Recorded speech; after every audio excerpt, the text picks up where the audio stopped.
There are two Sauls, two men named Saul, who figure prominently in the Bible narrative. One of them, of course, is the great Apostle Paul, otherwise known as Saul of Tarsus. But there is another prominent Saul in the pages of Scripture, this one being found in the Old Testament, and he is indeed a prominent figure in biblical history as well as the history of the nation of Israel. This Saul was the son of a man named Kish, and he became the first king in Israel. But unlike the Apostle Paul, who seems like a lost cause when we first meet him in the Scriptures, and then he becomes a great leader among God's people, the church, in the first century, the Saul who reigned as king in Israel many years earlier took pretty much the opposite course. You see, when we first meet him, he seems to have great potential, but then ultimately is rejected by God. We first read of Saul in the book of 1 Samuel in the Old Testament. After the people of Israel had demanded that they be given a king to rule over them, in the 9th chapter of 1 Samuel, we find that Saul is the man that God chose for this job. You know, Saul looked like a king. In 1 Samuel chapter 9 and verse 2, he's described there as standing head and shoulders taller than any other man in Israel. And it is also said that there was not a more handsome person among all the people of Israel. And yet, despite these facts about him, we find that he was a humble man at this time, and quite frankly, he seems maybe just a little bit shy. When the prophet Samuel first spoke to him about being the Lord's selection to rule the people, in 1 Samuel chapter 9 and verse 21, Saul couldn't understand why Samuel would speak such things to a little old nobody like him. Later on, when Samuel wanted to present Saul to the people as their king, 1 Samuel chapter 10 and verse 22 tells us that Saul was hiding. Saul was, as Samuel would describe him later, small in his own eyes at this time. And as a king who is just as subject to the laws of God as any other man, that humility would have served him well if he had only maintained it. But unfortunately, you don't have to read very much farther into the narrative until you see Saul becoming full of himself and forgetting to humble himself before God and obey him. In 1 Samuel chapter 13, we read about him taking it upon himself to make a sacrifice that it was not lawful for him to make. In 1 Samuel 14, we read of him making a foolish oath born of his expanding ego that almost cost him his son if the people had not stepped in to defend his son. And then in 1 Samuel 15, we read of him sparing some of the livestock as well as the king of the Amalekites, when God had explicitly told him to destroy everything and everybody associated with the kingdom of Amalek.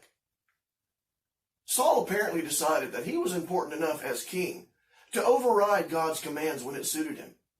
Again, he was getting a little too full of himself. In fact, when Samuel went to confront Saul over that incident I mentioned from chapter 15, Samuel couldn't find him at first. The reason being, Saul had gone off to set up a monument to himself. Well, by this time, God had already rejected him as being king because of his disobedience. In fact, Samuel told him this after that first offense regarding the sacrifice.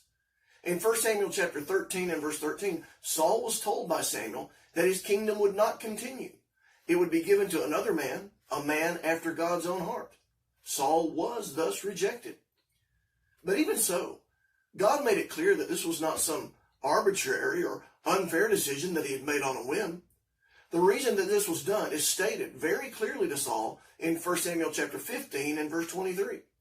At the end of that verse, Samuel tells Saul, because you have rejected the word of the Lord, he has rejected you from being king.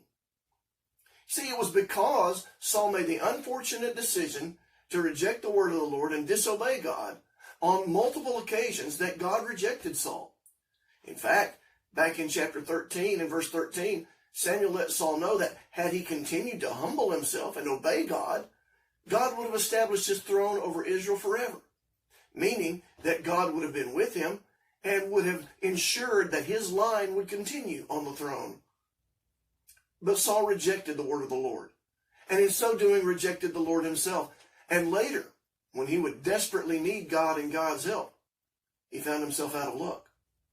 You see, in 1 Samuel chapter 28, the Philistines gathered a large army to face the Israelites in battle at Mount Gilboa.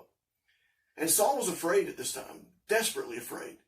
And he wanted to inquire of the Lord and receive help from the Lord.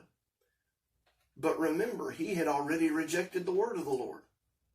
And so in 1 Samuel chapter 28 and verse 6, we are told that when Saul inquired of the Lord did not answer him, either by dreams or by Urim or by the prophets. Knowing what I know of Saul, I read that verse and I think that Saul truly had a reason to be afraid. When you don't have access to God, it is a time of fear and a time of dread. But remember the reason that Saul did not have access to God. Remember, Saul deprived himself of God by rejecting God. And so, when his greatest trial in life came, he literally had nowhere to turn for help. Saul died during that battle at Mount Gilboa, thus ending a most tragic life. But it was a life that could have been much easier. Saul's whole world would have been a much happier place if only he hadn't kicked God out of it. It truly is a very sad, sad story. And unfortunately, it is a story that has been repeated through the years more times than can be counted. So many have deprived themselves of all that God could do for them because they have rejected God and His Word, and they've evicted Him from their lives and their world. No person will ever be more alone than they are when they don't even have God to turn to for help because of their rejection of Him.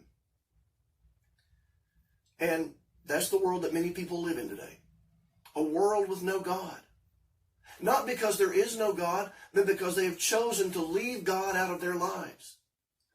And if you stop and think about what a world with no God is like, you find that it is a much darker and less hopeful place than the world with Him in it.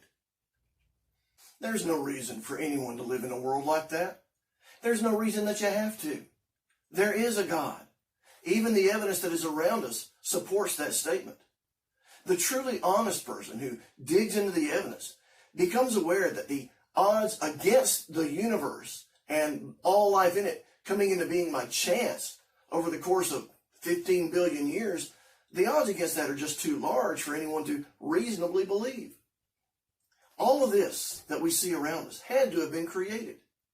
And the fact is that the Creator has reached out to us and desires us to know Him and to take advantage of what He offers to us if we do. To the Athenians, in Acts chapter 17 and beginning in verse 24, the Apostle Paul said, God, who made the world and everything in it, since He is Lord of heaven and earth, does not dwell in temples made with hands, nor is He worshipped with men's hands as though He needed anything, since He gives to all life, breath, and all things. And He has made from one blood every nation of men to dwell on all the face of the earth, and He has determined their pre-appointed times and the boundaries of their dwellings, so that they should seek the Lord in the hope that they might grope for Him and find Him, though He is not far from each one of us. Do you live in a world without God? You don't have to. Accept His reality. Accept Him. And consider what He has to say to you in His Word. Do this, and you will have a good day. And you will have a good life.